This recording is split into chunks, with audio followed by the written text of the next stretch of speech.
Hello everyone, welcome to the session today. My name is Shubham Singhania and I am your mentor for UGC NET paper 1, paper 2 commerce and management. तो आज हम बहुत ही important topic के बारे में बात करने वाले हैं विच इज इंडियन लॉजिक, जो कि बहुत ही क्रूशियल है आपके एग्जाम पॉइंट ऑफ व्यू से। एंड मैं यहाँ पे बताना चाहता हूँ कि इंडियन लॉजिक से रेपिटेटिव क्वेश्चंस आते रहते हैं and a lot of our students were requesting कि सर प्लीज इंडियन लॉजिक पे सेशन कराइए, इंडियन लॉजिक पढ़ा दीजिए। So that's why we thought कि let's bring Indian logic today. And Indian logic से रेगुलर क्वेश्चंस आते हैं, तो आज मैं इन क्वेश्चंस के माध्यम से सारे कंसेप्ट्स डिस्कस करने वाला हूं कि क्या क्या इंपॉर्टेंट कंसेप्ट्स हैं इंडियन लॉजिक के। So without wasting any time let us move ahead to the first question for the day और देखते हैं कि क्या इंपॉर्टेंट कंसेप्ट्स हैं। मैं बता दूं कि हम यहां पे सिर्फ क्वेश्चंस डिस्कस नहीं करने वाले हैं आज। Start with the first question for the day. Consider the example provided below. नीचे एक एग्जाम्पल दिया गया है, बिल्कुल ध्यान से एग्जाम्पल को समझना है, बिल्कुल भी जल्दबाजी मत करिएगा बिकॉज काफी सारे हमारे स्टूडेंट्स हैं जो हो सकता है इंडियन लॉजिक का टॉपिक पहली बार पढ़ रहे हो। मैं आपको यहाँ पे बता देना चाहता हूँ कि जून 2019 में ये टॉपिक एड ऑन किया गया है, सो बहुत ज्यादा पुराना टॉपिक नहीं है एंड अभी ज्यादा डिफिकल्ट क्वेश्चंस तो नहीं आ रहे हैं इस टॉपिक से, बट अगर आपने एक बार कंसेप्ट समझ लिया है तो आप इसमें फुल मार्क्स गेन कर सकते हैं। So let us understand the question now. This grapes is like my pearls of diamond. ये क्वेश्चन है, मतलब बोला जा रहा है कि जो ग्रेप्स हैं वो पर्ल्स ऑफ डायमंड की तरह हैं और आपसे क्वेश्चन पूछा जा रहा है this is an example of which means of knowledge that is प्रमाणा। तो जल्दी से कमेंट करके इसका आंसर बता दीजिए।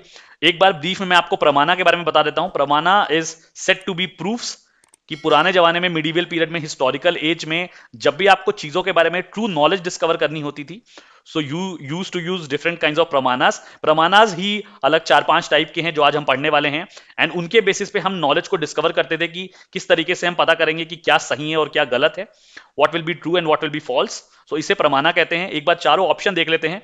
और first option is anumana, option B is upamana, option C is pratyaksha and option D is anupalabdhi. तो जैसे कि मैंने कहा कि आप कमेंट करके जल्दी से आंसर बता दीजिए, बट यहां पे हम एक एक कंसेप्ट को समझेंगे और मैं आपको यह भी बताऊंगा कि किस तरीके से आप आइडेंटिफाई कर सकते हैं कि कौन सा इंडियन लॉजिक होना चाहिए। तो मैं बेसिकली आपको यहां पे ट्रिक्स भी बताने वाला हूं। सो सबसे पहले अनुमाना को देखते हैं कि अनुमाना का मतलब क्या होता है। अनुमाना का मतलब होता है अंदाजा लगाना या फिर इन्फ्रेंस ड्रॉ करना। तो जब भी आप किसी सिचुएशन के बेसिस पे, अपने ऑब्जर्वेशन के बेसिस पे चीजों को ऑब्जर्व करके उससे कंक्लूजन्स ड्रॉ करते हैं और उसमें कुछ प्रीवियस एक्सपीरियंस इन्वॉल्व होता है। फॉर इंस्टेंस कि अगर आपको कुछ पहले से कुछ एक्सपीरियंस हुआ है, पहले आपके साथ उससे रिलेटेड सिचुएशंस पहले हो चुकी हैं, तो उसके बेसिस पे आप इन्फ्रेंस ड्रॉ करते हैं कि what will be the actual situation या क्या एक्चुअली हुआ होगा। दिस इज अनुमाना या फिर अंदाजा लगाना। उपामना होता है कंपैरिजन करना या फिर एनालॉजी देना। सो जब भी आप एक एलिमेंट को दूसरे एलिमेंट से कंपेयर करते हैं या फिर उदाहरण देते हैं, उसे हम उपामना कहते हैं। तो जहां भी आपको कंपैरिजन का एलिमेंट दिखे आप तुरंत पहचान सकते हैं कि इसका आंसर उपामना होगा। प्रत्यक्ष का मतलब होता है परसेप्शन, मतलब आप क्या परसीव करते हैं चीजों के बारे में या फिर एलिमेंट्स के बारे में। अब यहां पे ये बात समझ लीजिए कि परसेप्शन दो तरीके के हो सकते हैं, one is external and the other is internal. देखिए ये कंसेप्ट समझना बहुत जरूरी है बिकॉज एक बार अगर आपने ये 6 प्रमाणास जो कि आपके सिलेबस में ये समझ लिए, तो कोई भी क्वेश्चन आ जाए आपके पेपर 1 में, जो कि 2 क्वेश्चन जरूर आ रहे हैं दिसंबर 2019 अटेम्प्ट में, हर पेपर में, हर अटेम्प्ट में, हर शिफ्ट में 2 क्वेश्चन जरूर आए थे। तो 2 क्वेश्चन अगर आपके सही हो जाते हैं तो आप अपने 4 मार्क्स कंफर्म कर लेंगे। तो मैं एक्सटर्नल और इंटरनल के बारे में बात कर रहा था। तो एक्सटर्नल होगा कि जब आपके 5 सेंस ऑर्गन्स इन्वायरमेंट से इंटरैक्ट करते हैं, उसके बेसिस पे जो परसेप्शन बनाते हैं उसे हम एक्सटर्नल परसेप्शन कहते हैं या एक्सटर्नल प्रत्यक्ष कहते हैं। और जब आप अपने माइंड के बेसिस पे, अपने एक्सपीरियंसेस के बेसिस पे चीजों को परसीव करते हैं, तो हम उसे इंटरनल परसेप्शन या फिर इंटरनल प्रत्यक्ष करते हैं।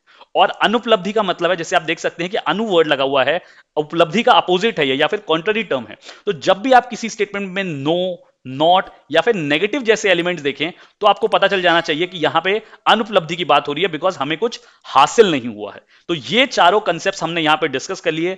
मैं उम्मीद करता हूं कि ये जो पहले ही क्वेश्चन में हमने इतनी डिटेल में 4 प्रमाणास को समझ लिया है, इसके बेसिस पे जो पहली बार भी आज इंडियन लॉजिक पढ़ने वाले हैं वो आने वाले क्वेश्चंस को सही कर देंगे। So now let us have a look at the options. तो मैं देख सकता हूं कि Mohini saying B, Anushka is also saying B, Jyoti is also saying B. So all of you are saying B, that means upamana, and upamana is the correct answer. अब यहां पे मैं हिंट बता देता हूं जिन स्टूडेंट्स को आंसर नहीं समझ में आया कि क्या आंसर, क्यों उपामना होना चाहिए। यहां पे देखिए एक टर्म लिखा हुआ है लाइक, ये आपका हिंट है कि लाइक का मतलब है कंपैरिजन। लाइक वर्ड आप तब यूज करते हैं जब आप कंपैरिजन कर रहे होते हैं। तो यहां पे क्योंकि लाइक से आपको पता चल सकता है कि इसका करेक्ट आंसर उपामना होना चाहिए बिकॉज हमने यहां पे कंपैरिजन किया है। Let's move to the second question now. Consider another example. दूसरा एग्जांपल देखते हैं। Prakash is growing fat, Prakash मोटे होते जा रहे हैं। He does not eat food during the day, और हमें बता दिया गया है कि वो दिन में खाना बिल्कुल नहीं खाते हैं।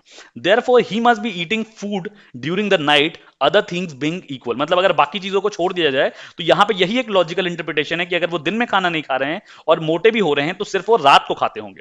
Identify the logic involve in the given example. ध्यान से अभी जो हमने 4 टर्म्स पढ़े हैं उसके बेसिस पे, जो कंसेप्ट पढ़े हैं उसके बेसिस पे समझिएगा एंड देन कमेंट करिएगा, बिल्कुल जल्दबाजी मत करिएगा। एक बार ऑप्शन देख लेते हैं। Is it A arthapatti, is it B anupalabdhi, is it C pratyaksha, और इज इट डी अनुमाना। अब मैं यहां पे बाकी सारे कंसेप्ट्स को दोबारा रिपीट नहीं करूंगा, बट मैं आपको बता दूं कि बहुत बार स्टूडेंट्स को अर्थापट्टी और अनुमान के बीच में कंफ्यूजन होती है, और ये है भी थोड़ा सा कंफ्यूजिंग, इसलिए इस चीज को ध्यान से बिल्कुल समझ लीजिए। अनुमाना का मतलब होता है इन्फ्रेंस ड्रॉ करना, जैसे कि मैंने अभी आपको बताया कि जब आप ऑब्जर्वेशन के बेसिस पे, प्रीवियस एक्सपीरियंस के बेसिस पे कंक्लूजन ड्रॉ करते हैं तो हम उसे अनुमाना कहते हैं या फिर अंदाजा लगाना कहते हैं।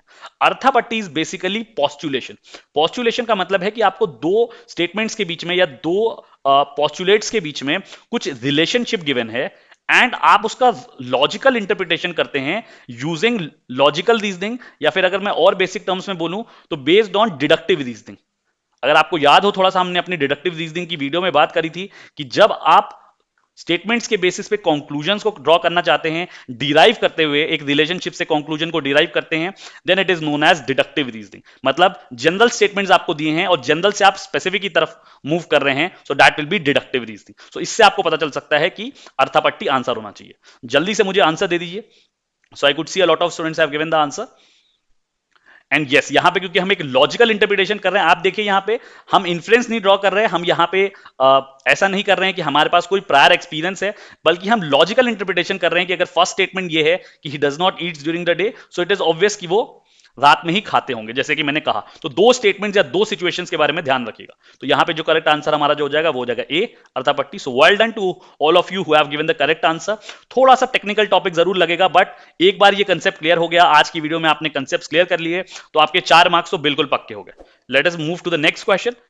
Mr. Saroj is observing smoke coming out from the terrace of a building and inform the fire brigade for help। बहुत ही आसान क्वेश्चन है। मिस्टर सरोज ने धुआं उठता हुआ देखा टेरेस ऑफ अ बिल्डिंग से एंड फायर ब्रिगेड को इन्फॉर्म कर दिया। What kind of Indian logic has been used. मैं उम्मीद करता हूं कि अभी तक अगर आपने हमारे कंसेप्ट्स को समझ लिया है, जो दो क्वेश्चन में हमने डिस्कस किया है, तो बहुत आसानी से इसका आंसर बता पाएंगे। ए अनुमाना, बी अनुपलब्धि, सी प्रत्यक्षा, और इज इट डी शाब्दा। तो ये 4 हमें इंडियन लॉजिक के टर्म्स मिले हुए हैं। मैं उम्मीद करता हूं कि आप इसका जवाब दे पाएंगे। ध्यान रखिएगा जो अभी मैंने कंसेप्ट समझाया है।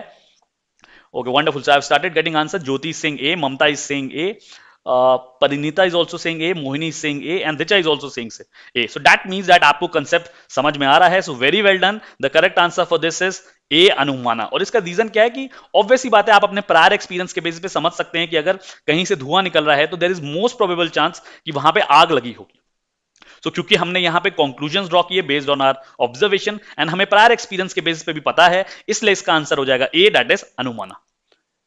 Good evening Saba. Let's move to the fourth question for the day.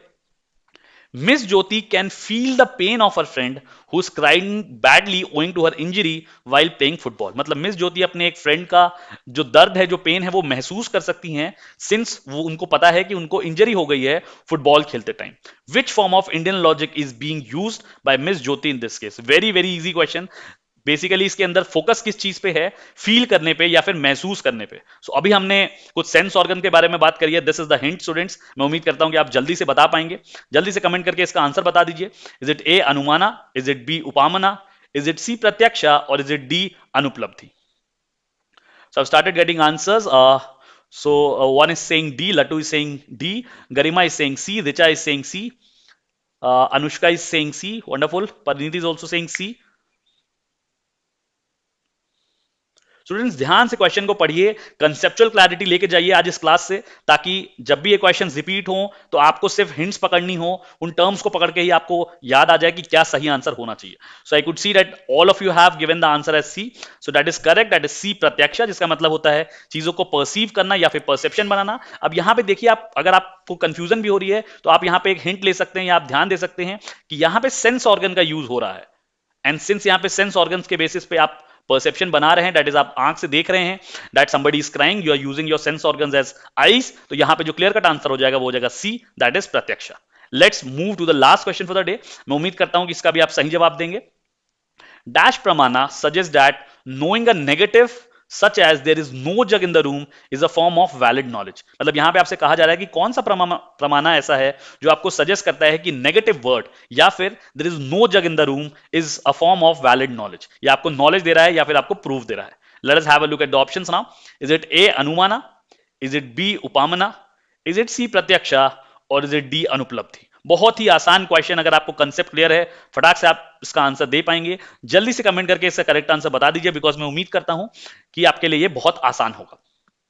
So I've started getting answer. Richa is saying D, Manpreet is saying D, Jyoti is also saying D, Mohini is saying D.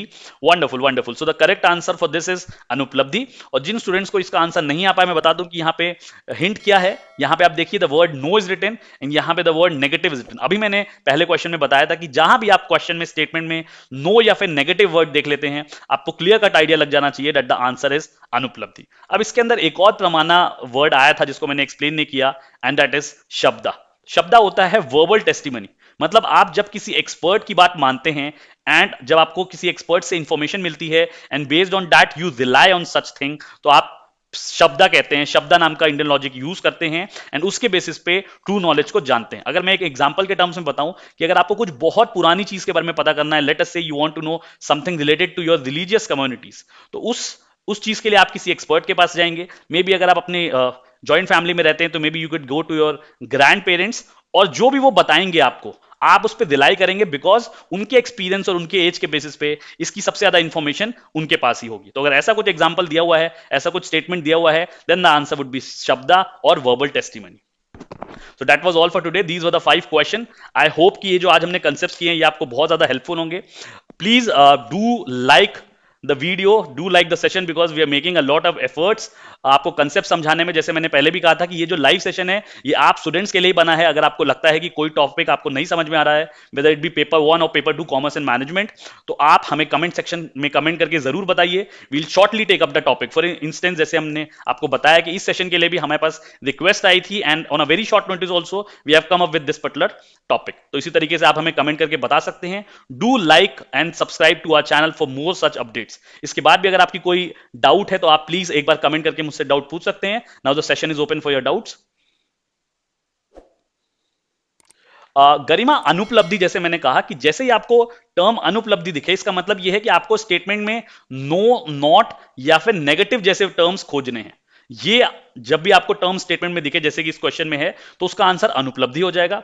और जब हम बात अर्थापट्टी की करते हैं तो अर्थापट्टी में आपको 2 स्टेटमेंट्स दिए हैं या फिर 2 पोस्टुलेट्स दिए हैं आप कह सकते हैं, और उसके बेसिस पे you are trying to make a logical sequence. आप एक लॉजिकल सीक्वेंस बनाने की कोशिश कर रहे हैं एंड अगर एक लॉजिकल सीक्वेंस बन पा रहा है, लॉजिकल रैशनल लॉजिक आपको मिल रहा है बेस्ड ऑन रीजनिंग, तो उसका आंसर अर्थापट्टी हो जाएगा। तो यहां पे ध्यान दीजिए कि आपको एक रिलेशनशिप स्टैब्लिश करना है, जैसे कि अभी हमने पुराने क्वेश्चन में किया था।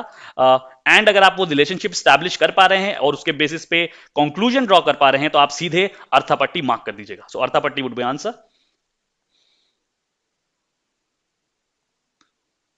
गरिमा, you will have to look at the whole question. पूरे क्वेश्चन को आपको देखना पड़ेगा। आप इस तरीके से सिर्फ एक नो और नॉट वर्ड नहीं देख सकते। फॉर इंस्टेंस अगर इस क्वेश्चन में देखें तो पूरे स्टेटमेंट में और कोई स्टेटमेंट नहीं दिया हुआ और कुछ इंफॉर्मेशन नहीं दी हुई है क्वेश्चन में। इस तरीके से आपको जज करना है, पूरे क्वेश्चन को एज अ होल देखना है, नॉ कि इन आइसोलेशन। तो यहां पे आप देख सकते हैं कि नेगेटिव, नॉट और नो के सिवाय कुछ और लॉजिकल इंटरप्रिटेशन नहीं बन रही, कोई आपको सिचुएशन नहीं दी हुई, कोई और स्टेटमेंट्स नहीं दिए हुए, इसलिए यहां पे आंसर अनुपलब्धि है। बट नो और नॉट कई बार नॉर्मल कोर्स ऑफ बिजनेस में भी यूज करते हैं, नॉर्मल ऑपरेशंस में भी यूज करते हैं, तो उसको as a question, complete question देख के समझने की कोशिश करिएगा। I hope that this is clear now. Thank you Jyoti. Any other question?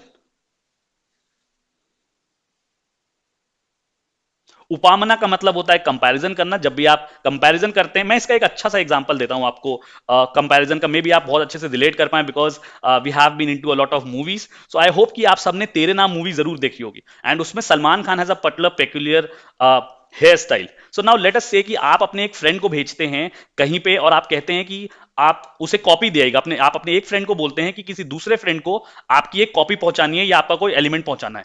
अब यहां पे आपसे आपका फ्रेंड पूछता है कि मैं पहचानूंगा कैसे उसको, और आप उसे एक लाइन बता देते हैं, आप उसको एक स्टेटमेंट बता देते हैं कि जो भी आपके फ्रेंड का नाम है, कि सुनो जो मेरा फ्रेंड है वो सलमान खान जैसे दिखता है, जैसे सलमान खान ने तेरे नाम में हेयर स्टाइल रखी थी। Now the moment your friend enters that particular room जहां पे आपके फ्रेंड्स बैठे हुए हैं, वो देखते ही पहचान जाएगा कि सलमान खान की हेयर स्टाइल थी। Getting it? So this could be a relation, कि जब भी आप रिलेशन बनाने की कोशिश करते हैं, कंपैरिजन करने की कोशिश करते हैं, एंड उसके बेसिस पे आप चीजों को आइडेंटिफाई करते हैं, in that case we use upamana. सो ये एक फनी एग्जांपल था, बट आई एम श्योर कि इससे आपको क्लैरिटी बहुत अच्छे से आ गई होगी।